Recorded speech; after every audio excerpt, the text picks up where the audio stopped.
Okay. Thank you so much for joining us today for the Indivisible Illinois podcast series. My name is Chaz Anderson, and our guest today is Mr. Kevin Lamm, who is running for Illinois State Central Committeeman in the 16th Congressional District.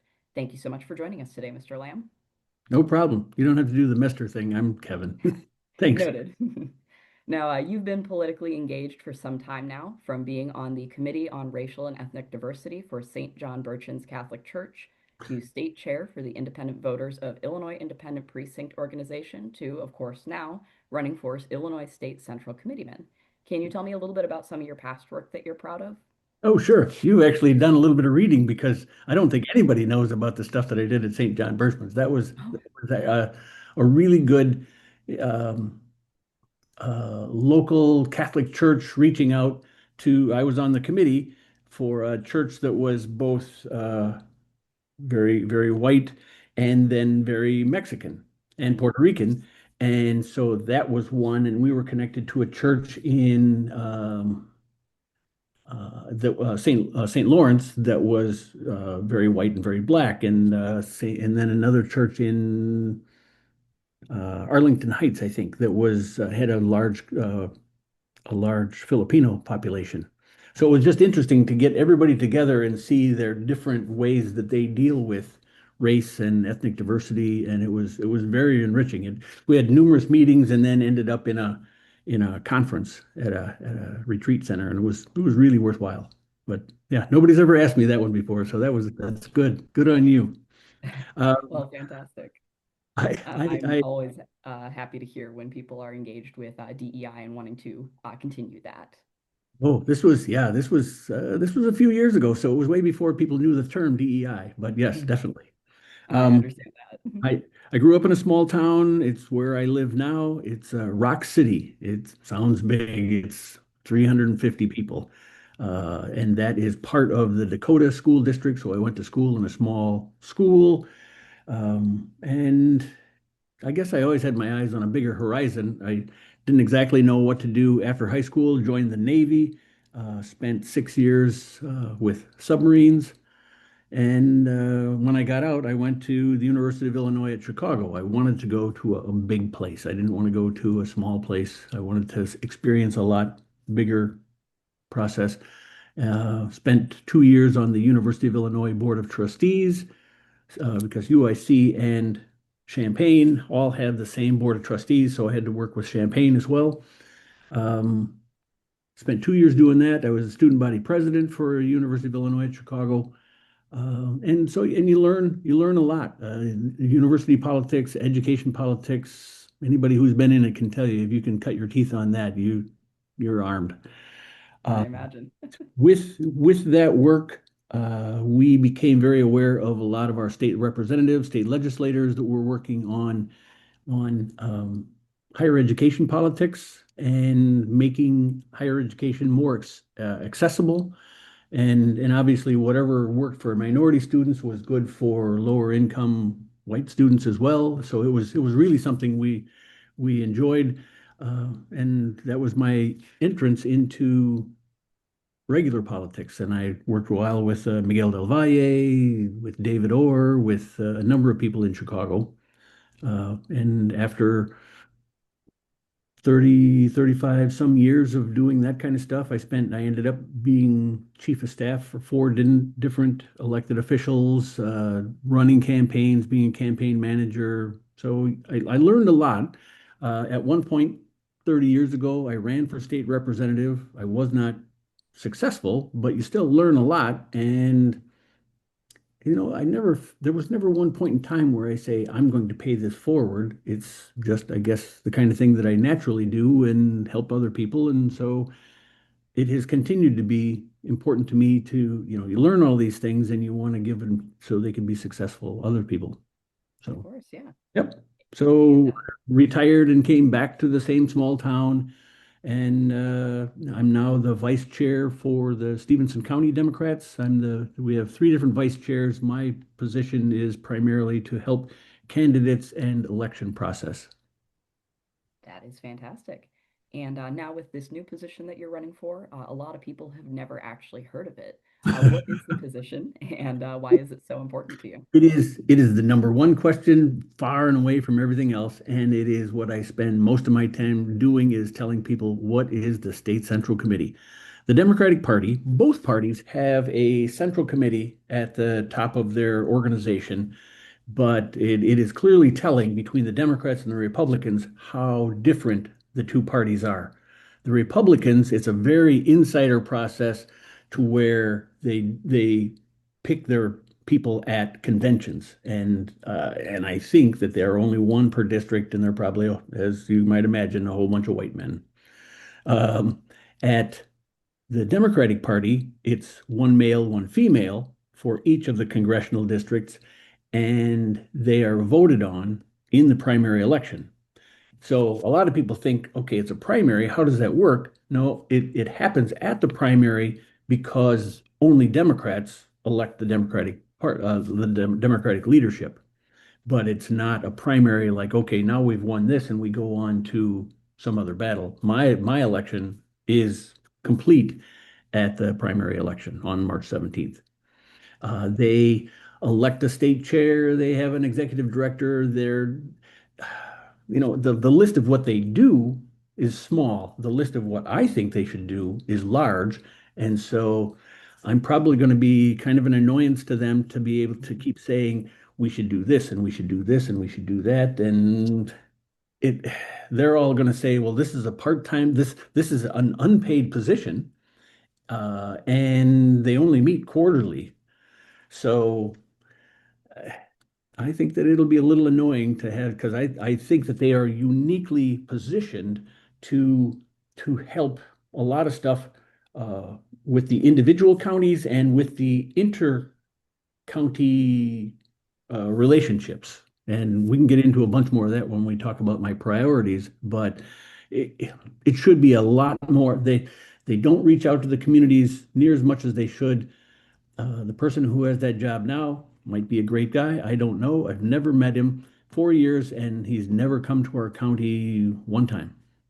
So I'd like to be able to completely flip that, and that's my number one priority is going to all 21 counties to visiting often and making sure that people don't have to ask, what is the state central committee? They'll know.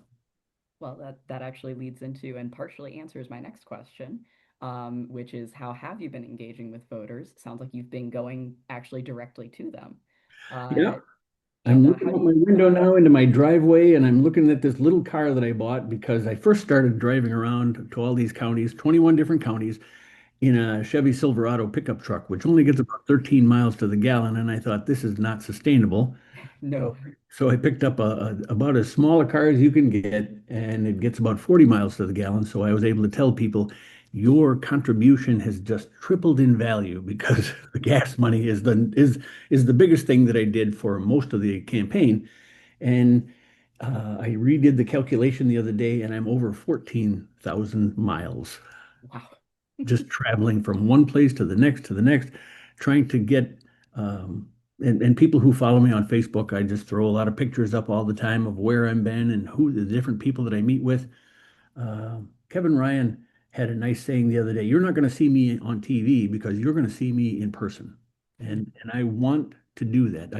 I'm disappointed that we don't know, I know because I've had to go out and find them, but I think people should not have to work hard. So uh, I'm going to go there, and I've been doing that for quite a few months now, and I want to keep that up. Could you restate part of that last part? It cut out for a little bit. Oh, okay. Yeah, you did freeze up for a second. Yeah, I, I think it's important for us to continue. I want to be present for every one of those counties. I want to make sure that they don't have to ask what is a state central committee person because they will have met me numerous times and won't have to wonder anymore. of course. That's fantastic. And how do you plan to get younger people specifically more politically engaged in the 16th in future elections? If I can answer that question and have a real answer, a real solution, I we can monetize it and we're gonna and because everybody wants to know that. I First of all, I tell, most of the rooms that I'm in, I was just in Grundy County the other night and people were asking this, and I had to remind them, young people they're just figuring out their schooling or their relationships, or they're trying to find housing, they're trying to take care of new families, they're trying to work on employment. All that stuff is going on where I'm enjoying being retired now, and I can go off and do this stuff. And a lot of the Democratic Party active people are more my age than yours. And so we shouldn't have the same expectations that young people are going to be doing this. I still have a young person's mind because I did so much at that age and that level. But part of it is being available, having a place for them. So when they come into the room, there's a place at the table for them. It's a difficult thing to get that word out to say, we have a place for you. We want to know what you want to do. We want you to be here. But on the other part, we have to show them a path that says we need for you to have a place here, we need you to vote more. We need you to organize more. We need you to take part more. And so it's an ongoing discussion, and it's not going to happen overnight. And just about the time that we think that we've just educated the young, the young get older, and there's a whole new batch of young. And so it's just an ongoing process, and we can't be frustrated with it. We have to accept it for what it is and keep working at it and make sure they have a place at the table. Yeah, absolutely. Okay. Now, for anybody listening who is unaware, the 16th Congressional District currently has a Republican Congressman, Darren LaHood. Now, if you are elected, what is your plan to help the 16th District defeat Congressman LaHood? Well, this is an incredibly important part of why we should be organized. It's 21 different counties. They are very different. There are three or four big counties, and there are a whole bunch of small counties. They don't work the same way. Some of them have staff people. Some of them barely get together and meet. And so we need to figure out where each of them are to be able to coordinate them. Again, I think this is where the state central committee person is uniquely positioned to get those 21 counties to work together. So, on an individual basis, this leads into what I think is a good way to understand who I am or what I am willing to do because I'm already doing it. When I started this, I, I'm looking at all the different 21 counties, but I noticed that two of those counties had no organized Democratic Party at all. And for the first couple of weeks, my stump speech included stuff like when I am elected, I will organize, I will make sure those counties get organized and have organized Democratic parties. After about 2 weeks, I realized that really sounded stupid because we don't have to wait. We do not need permission to organize.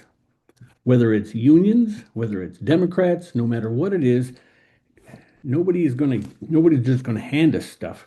And so in December, I held an organizational meeting in Stark County.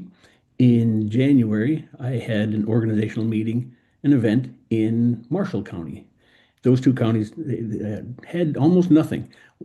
Somebody was trying to push back and say, "Oh no, Marshall County has an organized Democratic Party."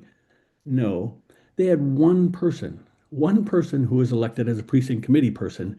That's not organized, it's not a party. And so I worked with the incoming new person who's going to do this to put this event on in Marshall County. In Stark County, cold day, small county, we still had 30 people show up. And in Marshall County, we had 65 people show up. They were hungry and willing to do this stuff. So it's important for us, it will be when we get to the general election to defeat Darren LaHood for us to work together. But even more importantly, I don't want to wait until after the Democratic primary because we've got people, if you ask the comptroller candidates. We've got a hot race between four people for comptroller or the U.S. Senate race. I've lost track almost how many different candidates there are to take Dick Durbin's place. And we've got some great candidates there. And because it's so competitive, they're looking for every Democratic vote possible. And if they're smart, they're not just campaigning in Cook County or the Quad Cities or bigger places. They're looking every place. And a couple of my favorite candidates really are traveling to every county and going to every place to talk to everyone. I think that that's important. So it's a long way to your answer of how do we defeat Darren LaHood. The first one is already done. We have a great candidate. If you've had the time to talk with Paul Nolly, he's fired up. And I'm just really impressed with him, happy that he's in and working so hard to be able to do all this stuff. So the next thing is to get all those counties not just to work well for themselves, but to interact. If we all have, if everybody had a big fundraiser, but it was the exact same day, they can't complain, oh, Paul Nolly didn't come to my event because, well, there's 10 of them the same day. I can't show up to all 10 of them. So, Exactly. so let's talk to each other. Let's coordinate what we're doing. Let's, and beyond that, we can all be more effective if we learn from each other.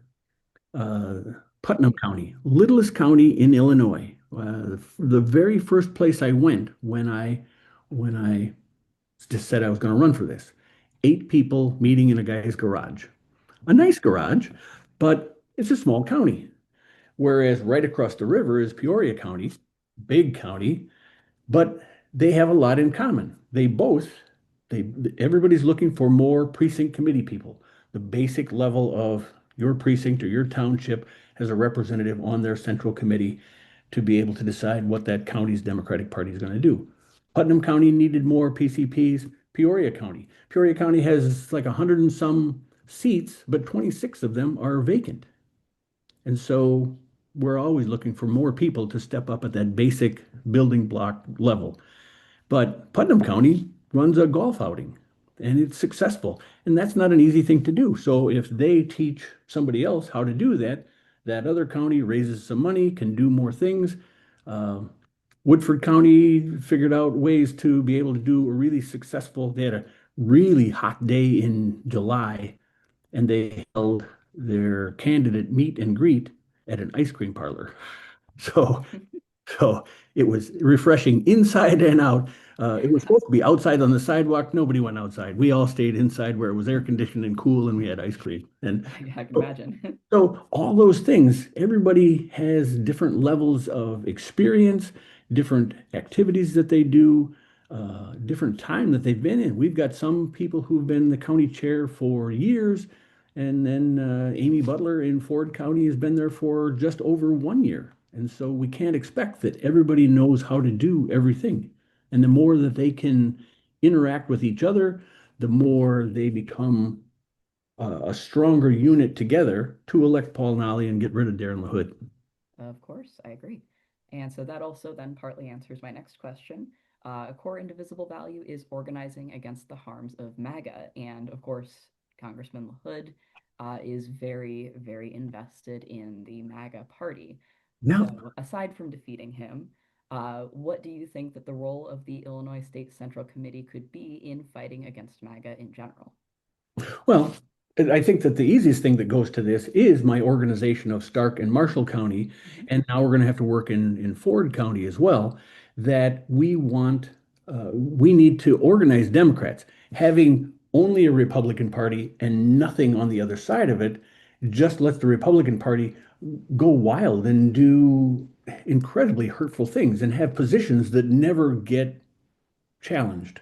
So, Absolutely. one, just organizing the Democratic Party to be stronger, but also uh, at every level, those county levels is where we make sure we have people for school board or park board or library board or whatever is the place to be able to start candidates because the Republicans are doing that. We have places where the city council insists that every public building says "In God We Trust" on it. Well, we all know that that's code for our God, not your God. And if you're not one of us, we don't want you here. And I can't imagine that finally in Freeport, Illinois, they stopped that at the library. Everything else, the cop cars, everything else has that on it. And they were going to try to do it, but they needed a separate library board to okay that. And it did not pass by one vote. But I cannot imagine. I mean, I love libraries, and so I can't imagine going to the library and not being white Christian nationalist, seeing that on the damn door and realizing there's books in there that I want to read, and these people really don't want me here. Yeah, I So, totally get that. so the very local races are important. The county parties are one of their biggest tasks is recruiting candidates at local levels, at city levels, at municipal levels, at county board levels, and if we can find them to run for sheriff or county clerk, those are and county state's attorney, those are all really important places. And you get somebody who's willing, you have to spend time to educate them to make sure they know what the positions are. You might get somebody who's really knowledgeable about healthcare, but doesn't have any idea about how to deal with these lobbying companies coming in demanding that we want to put a data center in. And so organizing and educating our candidates is part of it. Educating our constituents is another part. There are things that come out of the blue and we need to be making that education and information very knowledgeable. That's that's something that the Democratic Party should be doing at every level. One county might be very good at one part of it, but have no knowledge about another part. And again, the State Central Committee can be the uniquely positioned place to be able to say, this is really good. You guys should talk to those guys. These people should talk to these people and share that information so we can be best armed with information. I totally agree. Thanks. And got a couple more questions for you. We're going Sure. to start wrapping up.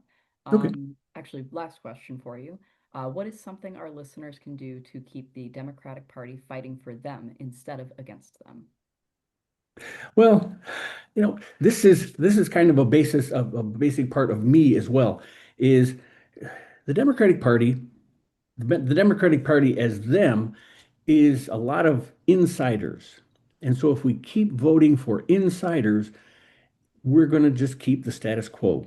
And I want to be able to open that up, whether it's people who don't feel that they belong to the Democratic Party, let's open the door and bring them in. Whether it's people are from small towns or small counties, they need representation. I think that I have really talked to that a lot to be able to say that, most everybody on the Central Committee comes from a big town or certainly from big cities. And I think that if we want the Democratic Party to represent all of Illinois, there's a spot of all 34. There's a spot for me there to be able to talk about small counties and small parties. There are just so many ways that we need to look at who are we not speaking to, who are we taking for granted that we want to make sure that they're there. It goes to, some of my endorsements. I have a really diverse set of endorsements, blacks, whites, urban, big towns, small towns, people who like the stuff that I'm saying. A lot of them are friends that I've worked with for 20, 30, 40 years. And they know what I've already done, and that's why they were eager to endorse me to help my campaign and to say that we need to get that out there. They can see, and we're doing a little bit of shorthand because the time has gone quickly. You've got some great questions. I've got a website, www.kevinlammforillinois.com, that they can see. I've got stuff on Facebook that shows every day where I'm driving to somewhere else and visiting with people. So people should do their own research, but I think that when they do, they're going to see there's a lot of experience, there's a lot of things that we can be bringing up and making the Democratic Party better. Absolutely. And you did mention endorsements. I do actually just want to mention just a few that really stuck out to me that you have. That would be State Representatives Dave Vella and Murray Brielle, Rockford Mayor Tom McNamara, and former Freeport Mayor slash former State Senator Jim Gitz, U.S. Congressman of the 7th District Danny K. Davis, several labor unions, Indivisible Freeport, and many more. Are there any that I have not mentioned that you would like to before we continue? The Illinois Veterans for Change like the fact that everybody likes to talk about what the heck is really happens on a submarine. So they're interested in that beyond just veterans benefits and taking care of veterans and things like that. So that's a good group. The Independent Voters of Illinois, Independent Precinct Organization. I spent 2 years as their state chair, and they're a very progressive group. If you look through their information, they're in the forefront of a lot of stuff, and have been where they are. They've been that for many years. So that's a good, proud group that I'm happy to have their endorsement.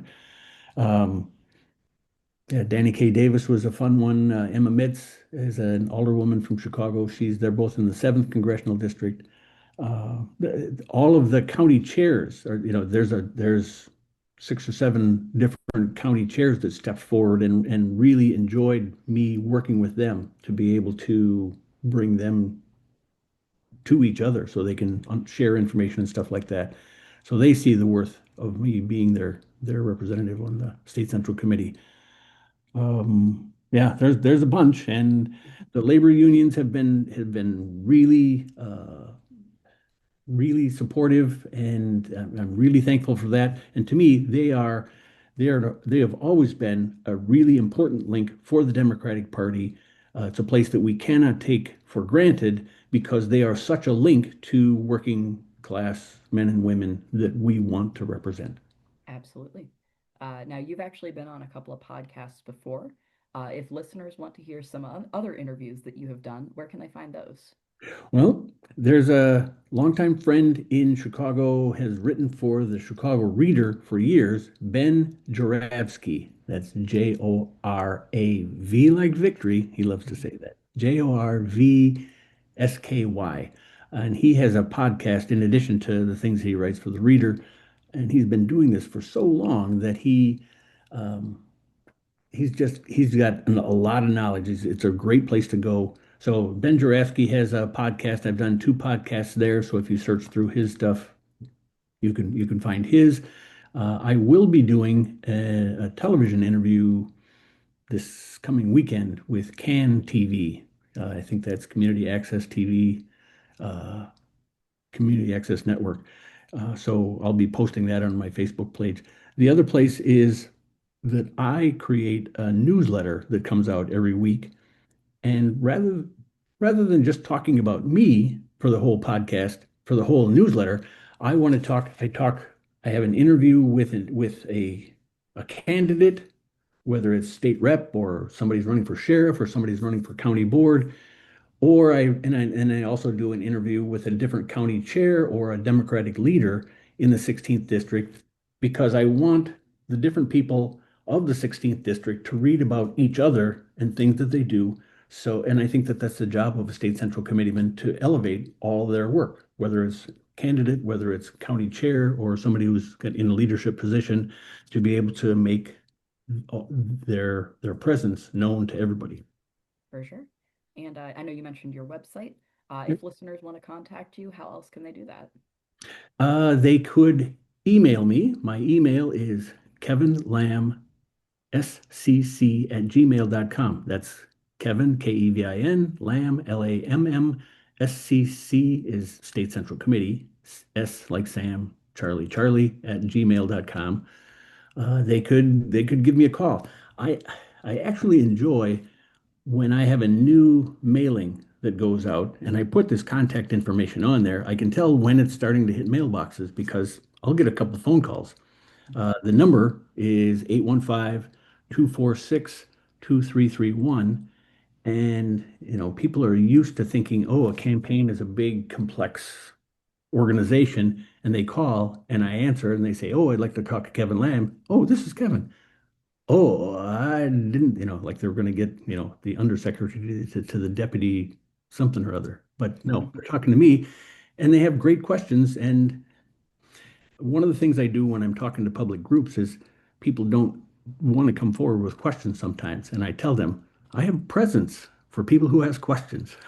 And they're like, what? And I say, and and so I have a pocket full of copies of the U.S. Constitution. Mm, Not because I think everybody, there are some people who need that information, and some of us need it. So when we're facing some MAGA knucklehead who says, "Oh no, the Constitution says there has to be 9 people on the Supreme Court," no, it actually doesn't say that. I have this little book here. Maybe you should read it. mm. So I like to be able to give those away. It's fun to be able to do that. I enjoy the campaign is a lot of work, but I enjoy doing it, and it's a chance for me to do it myself once again to be able to show all the other candidates that I work with this really does work. Or yes, I know this is hard, but this is important to be able to connect to people and make sure we have the government that we want to have. Absolutely. All right. Well, thank you all so much for listening in today. And thank you, Kevin, for taking time to answer some questions today. We really appreciate it. My pleasure. My pleasure. Thank you.